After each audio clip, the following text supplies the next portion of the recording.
ತೀರದ ಸತ್ಯ ಕಥೆಗಳು ಭಾಗ 26. ನಾನು ಚೈತ್ರ ಹರೀಶ್. ಭೀಮಾ ತೀರದ ಹತ್ಯೆಗಳ ಹಿಂದೆ ಅಡಗಿದ್ದ ಹರಕೆಯ ಕಥೆಗಳು.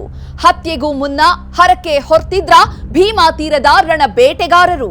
ಭೀಮೆಯಲ್ಲಿ ಹೆಣಗಳು ಉರುಳಿದ ನಂತರ ಹರಕೆ ತೀರಿಸೋದಕ್ಕೆ ಅಂತ ಆ ದೇವರ ಸನ್ನಿಧಿಗೆ ಬರ್ತಾ ಇದ್ರ. ಏನಿದು ಭೀಮಾ ತೀರದಲ್ಲಿ ನಡೆದ ಹತ್ಯಾಕಾಂಡಗಳು ಮತ್ತು ಅದಕ್ಕೆ ಅಂಟಿಕೊಂಡಿರುವ ಹರಕೆಯ ಕಥೆಗಳು? ಅದನ್ನ ನೀವೇ ನೋಡಿ.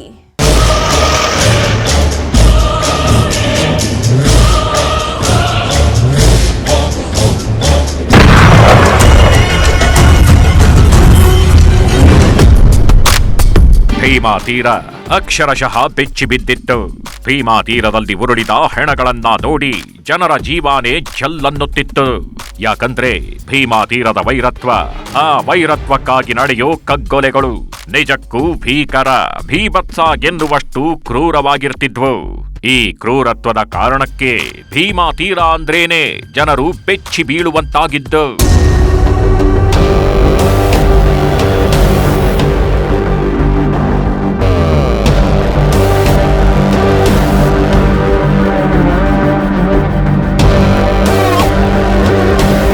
ಅವ್ರು ಮಾಡಿಬಿಟ್ರು ಇವ್ರ ಮೇಲೆ ಬರೋದು, ಏನ್ ಯಾಕೆ ಮಾಡ್ಲಕ್ಕ ಇವ್ರ ಮೇಲೆ ಬರೋದು.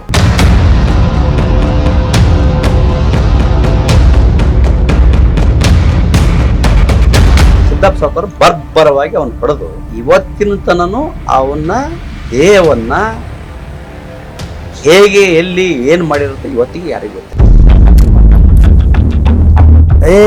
ಬಸ್ಸಿಗೆ ಒಂದೇ ಬಟ್ ಹಚ್ಚಿದ್ರೆ ಮಕ್ಕಳು ನಿಮ್ ನಂದೇನು ಬೈತು ಜವಾಬ್ದಾರಿ ನನಗೆ ಹತ್ತು ಅಂತ ಹೇಳಿ. ನಮಗೆ ಆಗ್ಲಾರ್ದಂತ ವ್ಯಕ್ತಿ ನೀವು ಅವ್ರ ಜೊತೆ ಬೇರೆಯವ್ರ ಜೊತೆ ಕೂತಾಗ ಅವ್ರ ಜೊತೆ ಕೂತಾಗ ಅವ್ರ ಜೊತೆ ಸೇರಿನಂತ ಒಂದು ದೊಡ್ಡ ರೂಢಿಗಳು ಪಟ್ಟ ಅವರು ಕಟ್ಟಿಕೊಂಡು.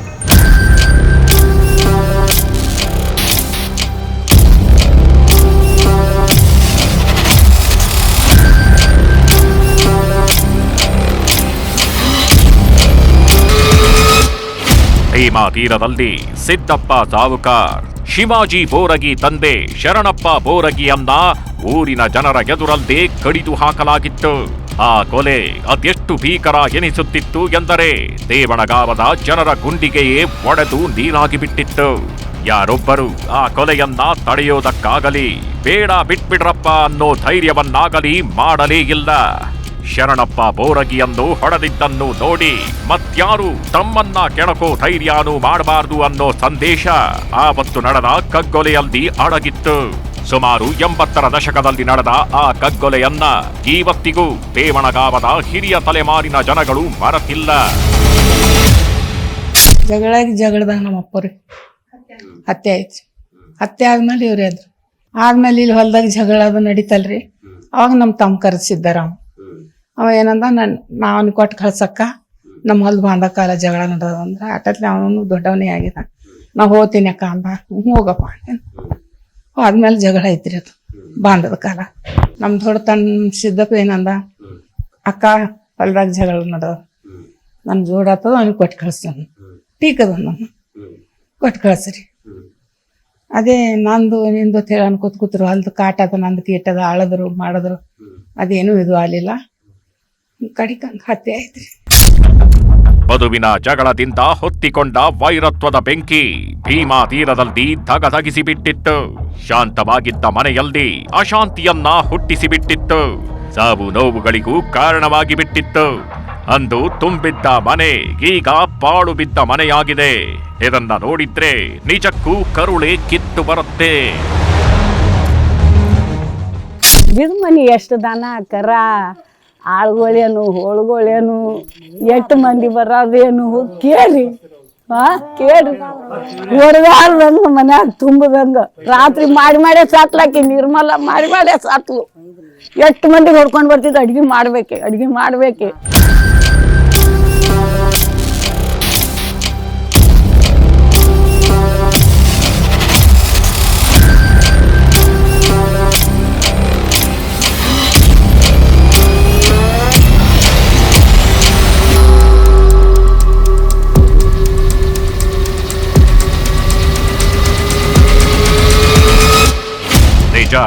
ಬೋರಗಿ ಕುಟುಂಬ ಅನ್ನೋದಕ್ಕಿಂತ ಸಾಹುಕಾರ್ ಕುಟುಂಬ ಅಂದ್ರೆ ಭೀಮಾ ತೀರದಲ್ಲಿ ಸಾಕಷ್ಟು ಹವಾಗಿತ್ತು. ಅಂಥ ಮನೆ ಇದೀಗ ಪಾಳು ಬಿದ್ದಿದೆ. ಏನಂದ್ರೆ ಏನೂ ಇಲ್ಲ. ಮನೆಯ ಮುಂಭಾಗದಲ್ಲಿ ಅಂಬಾ ಭವಾನಿ ಅನ್ನೋ ಹೆಸರಿದೆ. ಆದ್ರೆ ಒಳಗೆ ಅಂಬೆಗಾಲಿಡೋ ಮಗು ಕೂಡ ಇಲ್ಲ. ಎಲ್ಲವೂ ಗೆದ್ದಲು ಹಿಡಿದು ಛಾವಣಿ ಕುಸಿದು ಮಣ್ಣಾಗಿ ಬಿಟ್ಟಿದೆ.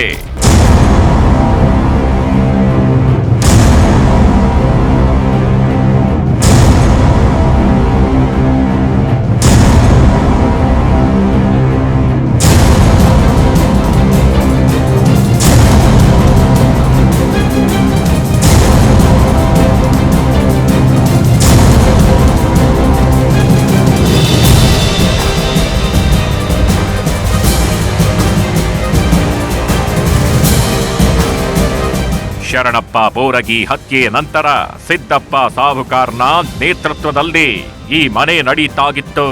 ಆದ್ರೆ ಸಿದ್ದಪ್ಪ ಸಾಹುಕಾರ್ನು ಶುಗರ್ ಫ್ಯಾಕ್ಟರಿಗೆ ಹೋಗಿ ಬರ್ತೀನಿ ಅಂದೋನು ವಾಪಸ್ ಬರಲೇ ಇಲ್ಲ.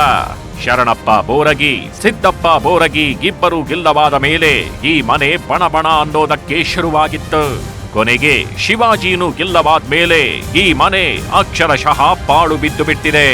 ಅಂಬಾ ಭವಾನಿ ಈ ಮನೆಯಲ್ಲೀಗ ಉಳಿದಿರೋದು ಅಂಬಾ ಭವಾನಿ ಅನ್ನೋ ಹೆಸರೊಂದೇ.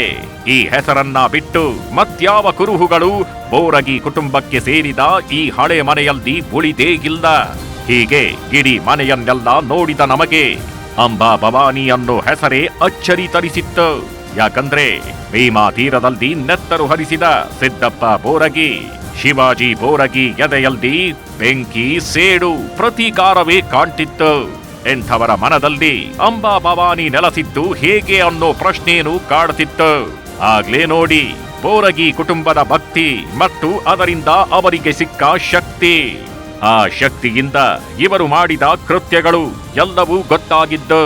ಬೋರಗಿ ಕುಟುಂಬದ ಭಕ್ತಿ ಎಂತದ್ದು ಅನ್ನೋದಕ್ಕೆ ದೇವಣಗಾವದಲ್ಲಿರೋ ಬೋರಗಿ ಕುಟುಂಬದವರ ಮನೆಯ ಪಕ್ಕದಲ್ಲಿ ಇರೋ ಗುಡಿನೇ ಸಾಕ್ಷಿ. ತಮ್ಮ ಮನೆ ಪಕ್ಕದಲ್ಲೇ ಲಕ್ಷ್ಮೀದೇವಿಯ ಗುಡಿಯನ್ನ ಕಟ್ಟಿಸಿರೋ ಬೋರಗಿ ಕುಟುಂಬ ಪ್ರತಿನಿತ್ಯ ಲಕ್ಷ್ಮೀದೇವಿ ಪೂಜೆ ಮಾಡೀನೇ ಮುಂದಕ್ಕೆ ಹೋಗ್ತಿದ್ರು. ಲಕ್ಷ್ಮೀದೇವಿಯ ಆಶೀರ್ವಾದ ಪಡೆದುಕೊಂಡೇನೆ ಮುಂದಿನ ಕೆಲಸ ಮಾಡ್ತಿದ್ರು.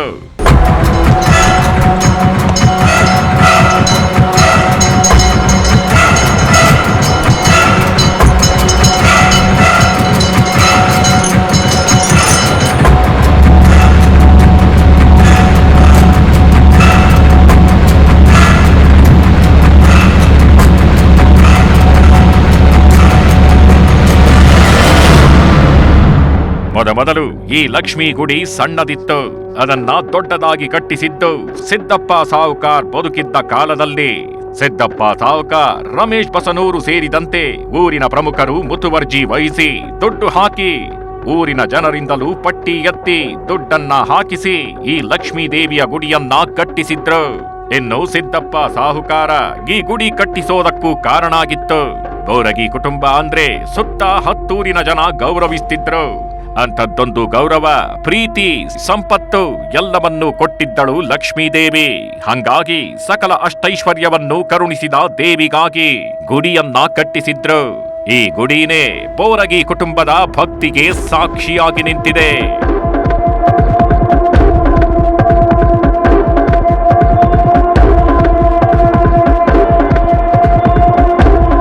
ಬೆಳಗ್ನಾಗ 4ರಿಂದ 5 ಗಂಟೆಗೆ ದರ್ಶನ ತೊಗೊಂಡು ಪೂಜೆ ಮಾಡ್ಕೊಂಡು ಹೋಗ್ಬಿಡ್ತಿದ್ರು ಅವರು. ಇಂಥಲ್ಲಿ ಹೋಗ್ತೀನಿ ಅಂತ ಹೇಳ್ತಿದ್ದಿಲ್ಲ ಯಾರಿಗೆ, ಅದೊಂದು ಬಿಟ್ಟು ಕೊಟ್ಟಿಲ್ರಿ ಅವರು. ಎಲ್ಲರೂ ಹೋಗಲಿ ಈ ಕಡೆ ಆಲ್ಮೇಲೆ ಹೋಗೋದಿತ್ತಪ್ಪ ಅಂತಂದ್ರೆ ಈ ಕಡೆ ಕಲಬುರ್ಗಿ ಹೋಗ್ತೀನಿ ಅಂತ ಹೇಳೋರು. ಕಲಬುರ್ಗಿ ಹೋದಿತ್ತಪ್ಪ ಅಂತ ಬಿಜಾಪುರಕ್ಕೆ ಹೋಗ್ತೀನಿ ಅಂತ ಹೇಳೋರು. ಅವ್ರ ಡ್ರೈವರಿಗೆ ಖೂನ ಅವರಿಗೆ ಖೂನ, ಯಾರಿಗೆ ಖೂನ್ ಇದ್ದಿಲ್ಲ ರೀ. ಸಂಕಟ ಇರ್ತೀವಿ ನೋಡ್ರಿ. ಹಾಂ, ದೇವ್ರಿಗೆ ಬೇಡ್ಕೊಂಡು ಹೋಗ್ತಿದ್ರು ರೀ. ಬೇಡ್ಕೊಳ್ಳೋದ್ರೆ ಹೋಗ್ತಿದ್ರು ರೀ. ಅವರು ಏನು ಬೇಡ್ಕೊತಿದ್ರು ಅದು ಐಗೆ ಖೂನ ಅವರಿಗೆ ಖೂನ. ಹೌದು, ಬೋರಗಿ ಕುಟುಂಬದವರ ಭಕ್ತಿ ಅದೆಷ್ಟು ಗಾಢವಿತ್ತು ಅಂದ್ರೆ ಸೂರ್ಯ ಹುಟ್ಟೋಕೆ ಮೊದಲೇ ಲಕ್ಷ್ಮೀ ದೇವಿಯನ್ನ ಪೂಜೆ ಮಾಡಿ ದೇವಿ ಪಾದಕ್ಕೆ ನಮಸ್ಕಾರ ಮಾಡಿ ಇಲ್ಲಿಂದ ಹೊರಟು ಬಿಡ್ತಿದ್ರು. ಈ ಲಕ್ಷ್ಮೀ ದೇವಿಗೆ ನಮಸ್ಕಾರ ಮಾಡದೆ ಮುಂದೆ ಹೋಗ್ತಿರ್ಲಿಲ್ಲ. ಇಷ್ಟು ಮಾತ್ರವಲ್ಲ, ಊರಲ್ಲಿರೋ ಬಕ್ಕೇಶ್ವರನಿಗೂ ತಲೆಬಾಗಿ ನಮಿಸ್ತಿದ್ರು ಬೋರಗಿ ಕುಟುಂಬದ ಸಿದ್ದಪ್ಪ ಬೋರಗಿ ಹಾಗೂ ಶಿವಾಜಿ ಬೋರಗಿ. ಹೀಗೆ ಬಕ್ಕೇಶ್ವರನ ಮೇಲೂ ಭಕ್ತಿ, ಲಕ್ಷ್ಮೀದೇವಿ ಮೇಲೂ ಭಕ್ತಿ, ಆದ್ರೆ ಇದೆಲ್ಲಕ್ಕಿಂತ ಹೆಚ್ಚು ಭಕ್ತಿ ಇದ್ದದ್ದು ಮಹಾರಾಷ್ಟ್ರದ ತುಳಜಾಪುರದಲ್ಲಿರೋ ಅಂಬಾ ಭವಾನಿ ಮೇಲೆ.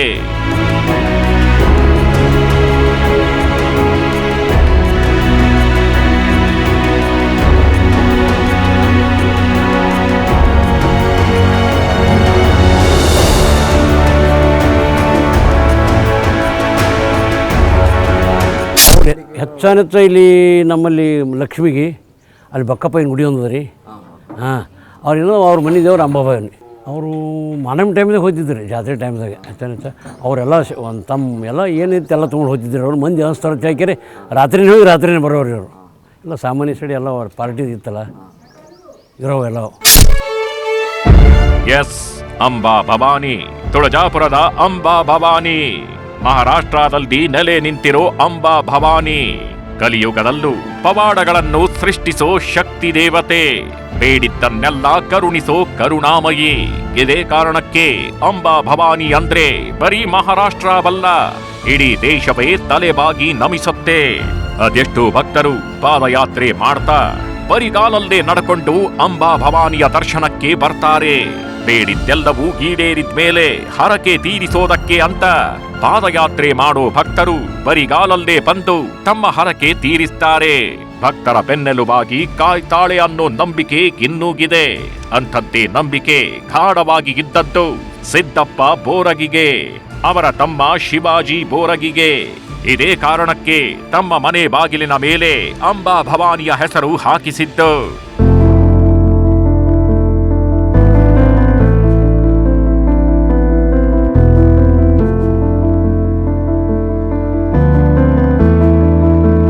ಅಂಬಾ ಭವಾನಿ ಬೋರಗಿ ಕುಟುಂಬದವರ ಮನೆ ದೇವಿ. ಹಂಗಾಗಿ ಅಂಬಾ ಭವಾನಿಯನ್ನ ಶ್ರದ್ಧಾ ಭಕ್ತಿಯಿಂದ ಪೂಜಿಸ್ತಾಗಿದ್ರು. ವರ್ಷಕ್ಕೊಮ್ಮೆ ತುಳಜಾಪುರಕ್ಕೆ ಪಾದಯಾತ್ರೆ ಮಾಡ್ತಿದ್ರು. ಪರಿಸ್ಥಿತಿ ಎಂಥದ್ದೇ ಇರಲಿ, ಆ ದಿನ ಶಿವಾಜಿ ಎಲ್ಲೇ ಇರಲಿ, ಆ ಜಾಗದಿಂದಲೇ ಶಿವಾಜಿ ಬೋರಗಿ ತುಳಜಾಪುರಕ್ಕೆ ಪಾದಯಾತ್ರೆ ಹೊರಟು ಬಿಡ್ತಿದ್ರು. ಭೀಮಾ ತೀರದಲ್ಲಿ ಹತ್ಯಾಕಾಂಡಗಳು ನಡೆದಾಗ್ಲೂ ಶಿವಾಜಿ ಬೋರಗಿ ಅಂಬಾ ಭವಾನಿಯನ್ನ ಪೂಜಿಸೋದನ್ನ ಬಿಟ್ಟಿರ್ಲಿಲ್ಲ. ಪಾದಯಾತ್ರೆಯನ್ನು ಮರೆತಿರ್ಲಿಲ್ಲ.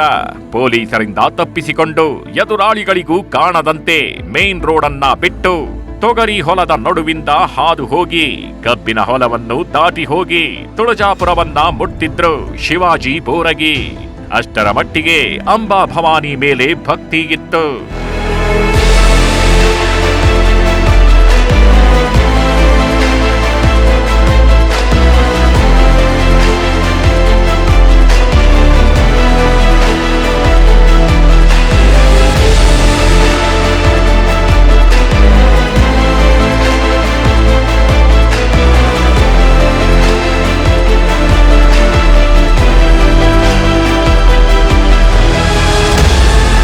ಕಾಯ್ತಾಗಿದ್ದಳು ಅಂಬಾ ಭವಾನಿ ಕೂಡ ಬೋರಗಿ ಕುಟುಂಬವನ್ನ ಕಾಯ್ತಾಗಿದ್ದಳು. ಶರಣಪ್ಪ ಬೋರಗಿ ಮತ್ತು ಸಿದ್ದಪ್ಪ ಬೋರಗಿ ಸಾವಿನ ನಂತರ ಅಂಬಾ ಭವಾನಿ ಶಿವಾಜಿಯನ್ನ ಕಾಯ್ತಾಗಿದ್ದಳು. ಎದುರಾಳಿಗಳು ಎಷ್ಟೇ ದಾಳಿ ಮಾಡಿದ್ರು, ಅದೆಷ್ಟೇ ಬಾರಿ ಶಿವಾಜಿಯನ್ನ ಹೊಡಿಬೇಕು ಅಂತ ಬೆನ್ನತ್ತಿದ್ರು, ಶಿವಾಜಿಯನ್ನ ಏನೂ ಮಾಡಲಾಗಲಿಲ್ಲ. ಪ್ರತಿ ಸಾರಿ ದಾಳಿ ಮಾಡಿದಾಗ್ಲೂ ಶಿವಾಜಿ ಪವಾಡ ಸದೃಶ್ಯ ಎನ್ನುವಂತೆ ಪಾರಾಗ್ಬಿಡ್ತಿದ್ದ. ಶಿವಾಜಿ ಅಂಬಾ ಭವಾನಿಯ ಮಹಾಭಕ್ತನಾಗಿದ್ದ. ಪ್ರತಿ ವರ್ಷ ಎಂಥದ್ದೇ ಪರಿಸ್ಥಿತಿ ಇದ್ರೂ ಪಾದಯಾತ್ರೆ ಮೂಲಕ ದೇವಿ ಸನ್ನಿಧಿಗೆ ಬರ್ತಿದ್ದ. ಇದೇ ಕಾರಣಕ್ಕೆ ಅಂಬಾ ಭವಾನಿ ಶಿವಾಜಿಯನ್ನ ಕಾಯ್ತಿದ್ಲು ಅನ್ನೋ ನಂಬಿಕೆ ಹಲವರದ್ದು.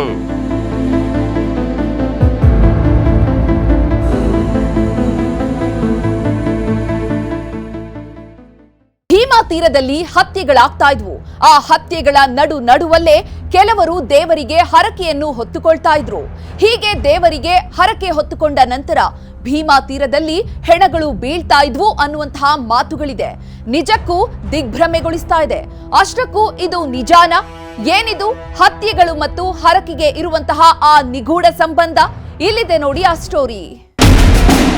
ಬೋರಗಿ ಕುಟುಂಬದ ಮನೆಯ ಬಾಗಿಲಿನ ಮೇಲೆ ಅಂಬಾ ಭವಾನಿ ಅನ್ನೋ ಹೆಸರಿದೆ. ಈ ಅಂಬಾ ಭವಾನಿ ಅನ್ನೋ ಹೆಸರೇ ಅದೆಷ್ಟೋ ವರ್ಷಗಳ ಕಾಲ ಬೋರಗಿ ಕುಟುಂಬದವರಿಗೆ ಶಕ್ತಿಯಾಗಿದ್ದು, ಎಲ್ಲರನ್ನೂ ಕಾಯ್ತಾಗಿದ್ದದ್ದು. ಬೋರಗಿ ಕುಟುಂಬದವರು ಅದ್ಯಾವಾಗ ಹತ್ಯಾ ಸರಣಿಗಳಿಗೆ ಮುನ್ನುಡಿ ಬರೆದರು. ಆ ನಂತರದಲ್ಲಿ ದೇವಿ ಶಕ್ತಿ, ಪ್ರತಿಕಾರದ ಶಪಥ ಎಲ್ಲವೂ ಒಂದಾಗಿ ಬಿಟ್ಟಿತ್ತು. ಎದುರಾಳಿಗಳನ್ನ ಎದುರಿಸುವಂತಹ ಶಕ್ತಿ ಕೊಡು ತಾಯಿ ಅಂತ ಬೋರಗಿ ಸೋದರರು ಇದೇ ಲಕ್ಷ್ಮೀದೇವಿ ಮುಂದೆ ಮನೆ ಕಾಯೋ ಅಂಬಾ ಭವಾನಿ ಮುಂದೆ ಬೇಡ್ತಿದ್ರು. ಆ ಶಕ್ತಿಗಾಗಿ ಪೂಜೆನೂ ಸಲ್ಲಿಸ್ತಿದ್ರು.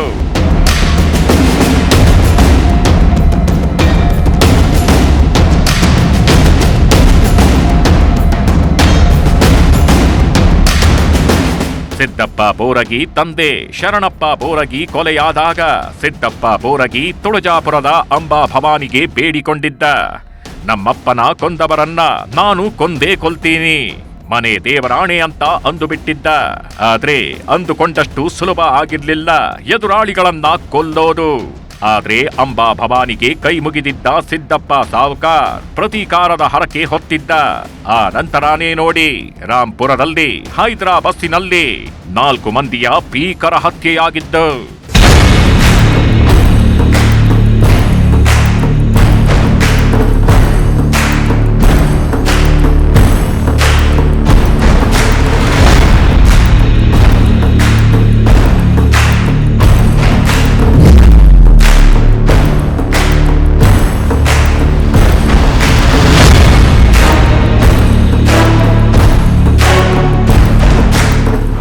ರಾಂಪುರದಲ್ಲಿ ನಡೆದ ಹತ್ಯಾಕಾಂಡ ಭೀಮಾ ತೀರವನ್ನೇ ಬೆಚ್ಚಿ ಬೀಳಿಸಿತ್ತು. ಸಿದ್ದಪ್ಪ ಬೋರಗಿ ತಂದೆ ಒಬ್ಬನ ಕೊಲೆಗೆ ಹೈದ್ರಾ ಬಸ್ಸಿನಲ್ಲಿ 4 ಮಂದಿಯ ಕಗ್ಗೊಲೆ ನಡೆದಿತ್ತು. ಆ ಕಗ್ಗೊಲೆ ಅದೆಷ್ಟು ಭೀಕರ ಭಯಾನಕ ಅನ್ನಿಸ್ತಿತ್ತು ಅಂದ್ರೆ ಇಡೀ ಭೀಮಾ ತೀರವೇ ಆವತ್ತು ದಿಗ್ಭ್ರಾಂತವಾಗಿ ನೋಡಿತ್ತು. ಸಾಧು ಸ್ವಭಾವದ ಸಿದ್ದಪ್ಪ ಸಾವುಕಾರ್ 4 ಮಂದಿಯನ್ನ ಕೊಂದು ಪ್ರತೀಕಾರ ತೀರಿಸಿಕೊಂಡಿದ್ದು ಹೇಗೆ ಅಂತ ಎಲ್ಲರೂ ಅಂದುಕೊಳ್ತಿದ್ರೆ, ಸಿದ್ದಪ್ಪ ಸಾವುಕಾರ್ ಮಾತ್ರ ಪ್ರತೀಕಾರ ಈಡೇರಿದ ದಿನ ಮನಸ್ಸಿನಲ್ಲಿ ನೆನೆಸಿಕೊಂಡಿದ್ದು ತುಳಜಾಪುರದ ಅಂಬಾ ಭವಾನಿಯನ್ನ. ಇನ್ನು ಹೈದರಾಬಾದ್ ಹತ್ಯಾಕಾಂಡಕ್ಕೆ ಪ್ರತಿಯಾಗಿ ಸಿದ್ದಪ್ಪ ಸಾಹುಕಾರ್ನನ್ನ ಶುಗರ್ ಫ್ಯಾಕ್ಟರಿ ಹತ್ರ ಸಂಚು ರೂಪಿಸಿ ಎದುರಾಳಿಗಳು ಹತ್ಯೆ ಮಾಡಿಬಿಟ್ರು, ಹೆಣವನ್ನು ಸಿಗದಂತೆ ಮಾಡಿಬಿಟ್ರು. ಯಾವಾಗ ಸಿದ್ದಪ್ಪ ಸಾಹುಕಾರ್ನ ನಿಗೂಢ ಸಾವಾಯ್ತು ಆ ಕ್ಷಣದಿಂದಾನೇ ಅದೇ ಶುಗರ್ ಫ್ಯಾಕ್ಟರಿಯ ಜಾಗದಲ್ಲಿ ನಿಂತು ಶಿವಾಜಿ ಬೋರಗಿ ಪ್ರತೀಕಾರದ ಶಪಥ ಮಾಡಿದ್ದ. ಆವತ್ತು ಶಿವಾಜಿ ಬೋರಗಿ ನೆನೆಸಿಕೊಂಡಿದ್ದು ಅಂಬಾ ಭವಾನಿಯನ್ನೇ. ನಮ್ಮ ಅಣ್ಣನ ಕೊಂದವರನ್ನ ಕೊಲ್ಲಬೇಕು, ನಮ್ಮಪ್ಪನ ಕೊಂದವರನ್ನ ಮುಗಿಸಿಬಿಡಬೇಕು ಅಂತ ನಿರ್ಧರಿಸಿದ್ದ ಶಿವಾಜಿ ಬೋರಗಿ ತುಳಜಾಪುರದ ಅಂಬಾ ಭವಾನಿಯನ್ನ ಮನದಲ್ಲದೆ ನೆನೆಸಿಕೊಂಡಿದ್ದ. ಶತ್ರು ಸಂಹಾರಕ್ಕೆ ನನಗೆ ಶಕ್ತಿ ಕೊಡು ತಾಯಿ ಅಂತ ಬೇಡಿಕೊಂಡಿದ್ದ. ಅಂಬಾ ಭವಾನಿ ಮೇಲೆ ಆಣೆ ಮಾಡಿ ವೈರಿಗಳ ಸಂಹಾರಕ್ಕೆ ಇಳಿದು ಬಿಟ್ಟಿದ್ದ ಶಿವಾಜಿ. ಆ ನಂತರನೇ ನೋಡಿ ವಿಜಯಪುರದ ಸಿದ್ದೇಶ್ವರ ಗುಡಿ ಪಕ್ಕದ ಗ್ಯಾರೇಜ್ನಲ್ಲಿ ಒಂದು ಮರ್ಡರ್ ಆಗಿದ್ದು, ಅಫ್ಜಲಪುರದ ಬಸ್ ಸ್ಟಾಪ್ನಲ್ಲಿ 4 ಮರ್ಡರ್ ಆಗಿದ್ದು, ಒಟ್ಟು 5ರನ್ನ ಕೊಂದು ಪ್ರತೀಕಾರ ತೀರಿಸಿಕೊಂಡಿದ್ದ ಶಿವಾಜಿ ಬೋರಗಿ ಹರಕೆ ಹೊತ್ತಿದ್ರು. ಎದುರಾಳಿಗಳನ್ನ ಕೊಲ್ಲೋದಕ್ಕೂ ಮುನ್ನ ಶಿವಾಜಿ ಬೋರಗಿ ಹರಕೆ ಹೊತ್ತಿದ್ರು. ಅಂಬಾ ಭವಾನಿಯನ್ನ ಮನಸ್ಸಿನಲ್ಲಿ ನೆನೆಸಿಕೊಂಡು ಶಪಥ ಮಾಡ್ಬಿಡ್ತಿದ್ರು. ಇದಾದ ನಂತರ ಕಾಕತಾಳೀಯವು ಅಗೋಚರ ಶಕ್ತಿಯ ಫಲವು ಎದುರಾಳಿಗಳನ್ನ ಕೊಲ್ಲೋದ್ರಲ್ಲಿ ಯಶಸ್ವಿಯಾಗ್ಬಿಡ್ತಿದ್ರು ಶಿವಾಜಿ.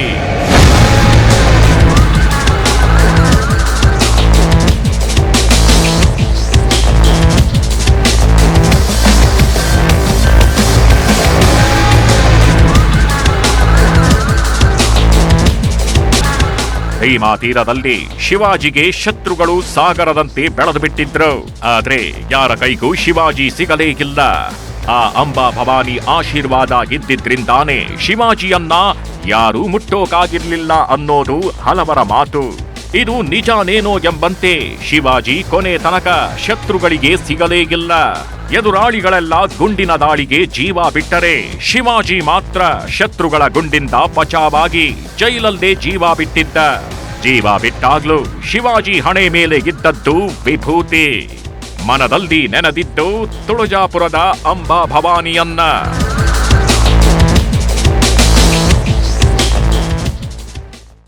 ಶಿವಾಜಿಯನ್ನ ಕೊನೆ ತನಕ ಕಾದಿದ್ದು ತುಳಜಾಪುರದ ಅಂಬಾ ಭವಾನಿ.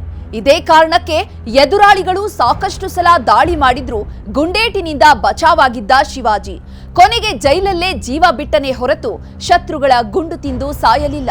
ಇದು ಬರೀ ಶಿವಾಜಿ ಕತೆ ಮಾತ್ರವಲ್ಲ, ಕೇಶಪ್ಪ ತಾವರಖೇಡನ ಕತೆ ಇದಕ್ಕಿಂತಲೂ ರೋಚಕವಾಗಿದೆ. ಕೇಶಪ್ಪ ಸಾಯೋ ಮುನ್ನ ಅದೊಬ್ಬ ಸ್ವಾಮಿಯನ್ನ ನೆನೆಸಿಕೊಂಡಿದ್ದು ಯಾಕೆ? ಜೀವಾವಧಿ ಶಿಕ್ಷೆ ಆಗಿದ್ದ ಕೇಶಪ್ಪ ಬಚಾವಾಗಿ ಬರೋದಕ್ಕೆ ಆ ಸ್ವಾಮೀಜಿಯ ಶಕ್ತಿಯೇ ಕಾರಣವಾಗಿತ್ತ? ತಾವರಕೇಡ ಕುಟುಂಬಕ್ಕೆ ಆ ಶಿವಾಜಿಯ ಮಾತೆ ವೇದವಾಕ್ಯ ಯಾಕೆ? ಆ ರಣರೋಚಕ ಸ್ಟೋರಿಯನ್ನ ಹೇಳ್ತೀವಿ ಮುಂದಿನ ಎಪಿಸೋಡ್ನಲ್ಲಿ. ನೋಡ್ತಾ ಇರಿ ನ್ಯೂಸ್ 18, ಜಾಲ ನಮ್ಮದು, ಬಲ ನಿಮ್ಮದು.